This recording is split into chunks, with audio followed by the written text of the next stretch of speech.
Sveiki kolegos, šioj serijoje padirbėsime ūkyje. Turim dar vieną šiokią tokią problemą – užšalų spina. Pasitaikė puikiai proga ištestuoti automobilį, tai važiuosim jo pasiimt. Prikaustantis žvilgsnius automobilis tikrai. Papasakosiu, kaip sekasi tvarkyti ūkio dokumentus, bet prieš tai noriu parodyti, kokių triukų išmokinau katiliūzą. Katiliūzai sėsk.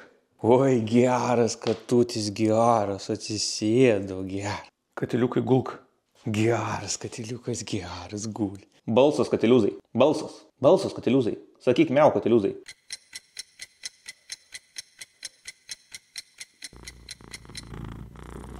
Geras mažylis, geras, ojum. Turim kolegų didelių nuostolių, blogai pasiruošiau žiemai, esu tik pradedantysis ūkininkas, matot, palikau kritulių matuoklį, viskas. Tai dabar, jeigu neturiu kritulių matuoklio, aš jau nebesu tikras ūkininkas. Tai dabar kažkaip grįžti atgal tuos ūkininkus. Turim dar vieną šiokią tokią problemą, užšalų spina. Ir įkišau raktelį, pasakau tiek, tiktais ir betrūkio tas raktelis buvo pavargęs ir raktelis nulūžo.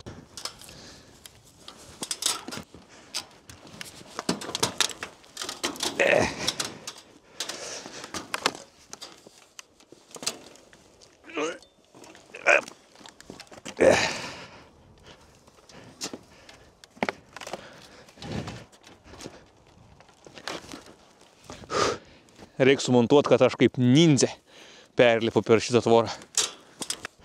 Ūkyje šiandien pradėsim pavasarinius darbus. Nuo tokių žiemos pabaigos, pavasario pradžios, tai yra pradėsim genėti šilauoges. Aš jau sakiau jums praeitais metais ir pakartosiu dar kartą šiais metais, aš nieko šituose vaizdo įrašuose nemoku, kaip reikia genėti. Aš geniu taip, kaip man išeina, taip, kaip aš esu pasiskaitęs, tikrai nieko nemokau. Yra pilna žmonių, kurie moka genėti geriau. Tai jeigu norite išmokti genėti ar kažko paklausti, tai klauskit jų. Pradėjau praeitais metais genėti su šituo sekatorium, kuris kainuoja vos kelis eurus. Tai nusipirkau Felko ir pabaigiau su šituo genėti praeitais metais. Aišku, kad žiūrit mano serijas, tai žinot, aš turbūt vėl eilinį kartą nusipirkau, dabar nebepamenu, bet greičiausiai mane žinant, pigiausią Felko variantą turbūt kokį radau, tai čia yra modelis Felko 8, tai greičiausiai jis yra skirtas, aš dabar taip spėjau, kad jis greičiausiai yra skirtas kaip ir buitiniam genėjimui, pas mane vis tiek jau šiokia tokia mini, bet plantacija 3000 tų šilauogių. Norėjau pasakyti tai, kad tai yra visiška nesąmonė tas Felko, būtent tas modelis. Vėl, galbūt jeigu pirksit kitą, jums bus kitaip, aš dabar pasakoju iš savo patirties, tas kainuoja kelis eurus, tas kainuoja tikrai nemažai pinigų, aš nejaučiu absoliučiai jokių skirtumų, ar geniu su šituo, ar geniu su šituo. Su abiem genėti yra pinigai, visiškai mano atveju buvo į balą. Galbūt, jeigu būčiau išleidęs daugiau ir nusipirkęs ne 8, o rimtesnį, būčiau kitaip sakęs, bet dabar, tai žinokit, jeigu žiūrit tą modelį, tai tikrai pirkti jau absoliučiai neverta. Tai prasme, nulis skirtumų. Su kuriuo dabar genėsiu, tuomet klausimas, ar ne, tai gerai, visgi genėsiu su šituo. Tai kodėl su šituo? Nes jisai daugiau prasiskaičia. Šitas prasiskaičia mažiau, tas, gerai, tas prasiskaičia daugiau. Palaučia, kad pareguliuoti kažką, ne, turbūt pareguliuoti nelabai. Tai vienintelis skirtumas yra tai, kad tas daugiau prasiskaičia, tai naudosi šitą. Su sausmedžiu nedariau visiškai nieko ir nedarysiu visiškai nieko, tik sausmedžiu, aišku, dėl tų visų atšilimų smegenys susisuko, nežinau, kaip dabar su juo bus, nes sausmedis pradėjo skleisti lapelius ir dabar, kas atsitiko, ogi visi puikiausiai žinot, atšalo. Tai žinokit, neįsivaizduoju, kai dabar bus tam sausmedžiui, tai yra mano pirmas kartas, kai aš tą sausmedį turiu ir dabar bum, davė šaltis ir pažiūrėkit, pagal prognozes netgi bus -10. Na, žiūrėsim, kaip seksis, bet visi 100% sausmedžiai mano dabar atrodo taip. Patiems sausmedžiam tai nemanau, kad kažkas blogo atsitiks, bet kaip čia bus su derlium ir visų kitų, nu, pažiūrėsim, bus matyti, aišku. Dabar galim pažiūrėti situaciją su šilauogėm, tai žiūrėkit, su šilauogėm situacija irgi lygiai tokia pati, visos šilauogės irgi yra pradėjęs sprogt. Turim ir tokių šilauogių, kur jau iš visų lapeliai buvo įsiskleidę ir dabar, kai atėjo šaltis, jie tiesiog nušalo visi. Manau, kad šitie metai daugam yra išskirtiniai. Nu ir taip dažnai tikrai nebūna, kad šilauogės sausio mėnesį užsiaugina lapelius. Nu ir dabar atėjo šaltis ir tie lapeliai visi nušalo. Jeigu kalbant apie mano genėjimo taktiką, pirmiausia nukerpu, jeigu yra pašalusių šakelių. Pavyzdys, kaip atrodo nušalęs. Kerpam tokius pašalusius lauk. Štai dar vienas puikus pavyzdys, kerpu iki pat žemės. Tada, jeigu yra kažkokių šakų, kurios lipa lauk iš šono ir man matau, kad maišys pjaut žolę, tai jas taip pat nukerpu. Šitie tiesiog iš šono auga ir man čia po to jie maišys žolę pjaut. Nukerpu, kad visa šilauogė augtų taip lygiai į viršų ir iš šonus niekur nesišakotų. Nes be kokio atveju, aišku, man bus tuomet lengviau žolę pjaut ir jeigu uogus ant jų augs, tai vis tiek jos nukris ant žemės, tai tokios šakos yra man nereikalingus. Tai visas aš jas taip pat kerpu. Iš naujų ūglių, kiek yra, tai palieku 2 ūglius. Senų nieko nukirpti nereikia, nes šitom šilaugiam dabar dar tik tais bus 2 metai. Kai bežiūrėčiau, vis karts nuo karto randu štai tokių karklų išlindusių, tai tuos karklus išraut, kuriuos galiu, tai išraunu, bet kurių negaliu išraut, tai juos irgi tiesiog nukerpu. Tikiuosi ir viliuosi, kad jie laikui bėgant išnyks. Arba tiesiog reikėtų nusipirkti gal kokį tepamą rondapą ir patepti juos visus, tuomet numirtų.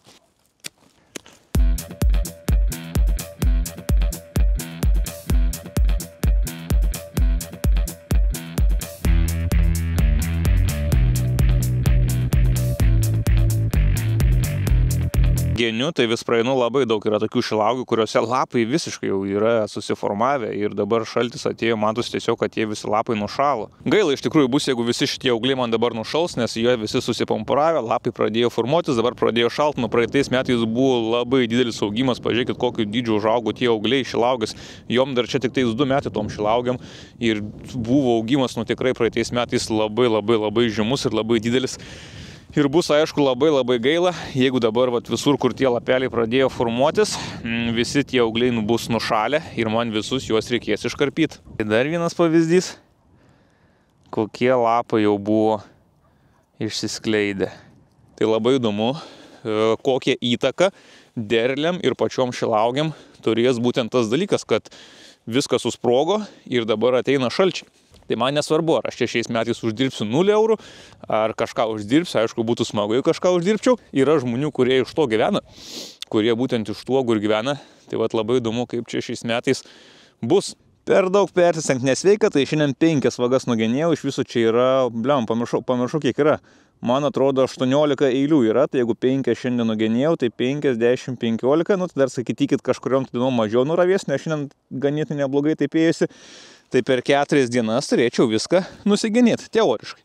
Čia yra teoriškai, bet praktiškai bus, tai pasižiūrėsim.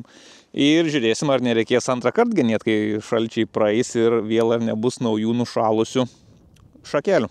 Myglė serga, tai manęs laukia labai sudėtingas darbas ir sunkus, reikės išsiurbti namus.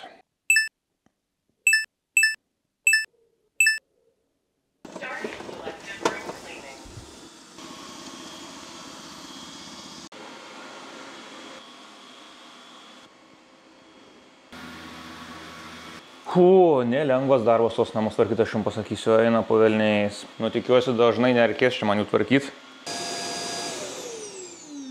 Visai netikėtai pasitaikė galimybė išbandyti Hyundai automobilį. Niekada nesu važinėjęs su Hyundai, niekada nesu sėdėjęs netgi Hyundai viduje. Tai ką, važiuojam ir pažiūrėsim, kas čia per automobilis. Žiemos sezonas, turinio ką kelt neturiu ir taip visiškai netikėtai pasitaikė šansas. Tikiuosi mieste neliūdėjusiu aikštelį palieku susiras draugų, pabendrauk su kolegom, o mes susitiksim po savaitės.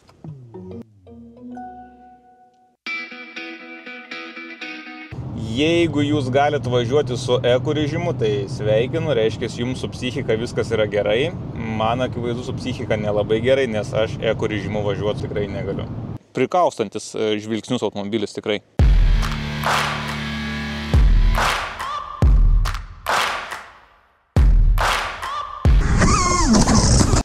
Būna ir taip, kaip filmuoji, na bet nieko, gražiai pasikabino. Tiesiai ant vijoklių. Ne, nieko. Viskas gerai, jis dar netokių matęs. Mano mažylis. O gal ir ne, kažkas dydė. Aha, palauk. Gal ir per anksti apsidžiaugiau. O, sveiki sugrįžę į Arteoną. Išvados tikrai išskirtinis, kad ir kur be nuvažiavau. Visi iš karto, oho, kas čia per automobilis. Žmonės net nesupranta iš tikrųjų, kas čia automobilis jo. Aš jeigu ką tik matyčiau pravažiuojant irgi nesuprasčiau, kad čia yra Hyundai'us. Ta spalva tokia išskirtinė. Likau tikrai nustebintas aš Hyundai automobiliu. Būtent šiuo, nes tikėjau, kad tokią prabangą rasiu viduj ir kad bus tokios solidžios išskirtinės išvaizdos automobilis. Jo išvaizda yra išskirtinė, viduj prabanga, bet kaina, na, taip pat aišku yra bent jau man tai neįkandama. Tai va, jeigu nežiūrėjot, pažiūrėkit kolegos, įdėsiu nuorodą apie Hyundai apžvalgą.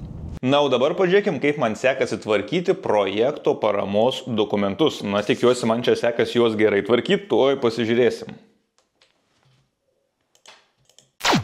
Tiek šiam kartui, kolegų, susitiksim po savaitės, iki visiems, supratote iš vaizdo įrašo, kad su dokumentais nelabai man čia korta eina. Neturiu visiškai laiko prisėsti prie tų dokumentų, bet reikia jau kitą savaitę tikrai surasti laiko, prisiruošti, prisėsti ir susitvarkyti tos dokumentus, nes artėja pridavimo terminas, nereikia atidėti pabaigai, galbūt kažką reikės tvarkyti, kažką taisyti, tai pamėginsiu per šią savaitę taip sąžiningai prisėsti kiekvieną dieną po porą valandų ir bandysim kitam savaitgaliui visus dokumentus jau tikrai pasiruošti. Dabar padariau tik vienintelį darbą, susikūriau aplanklą darbalaukėje, pavadinau projektų dokumentai, bet jis, kaip supratote, yra tuščias.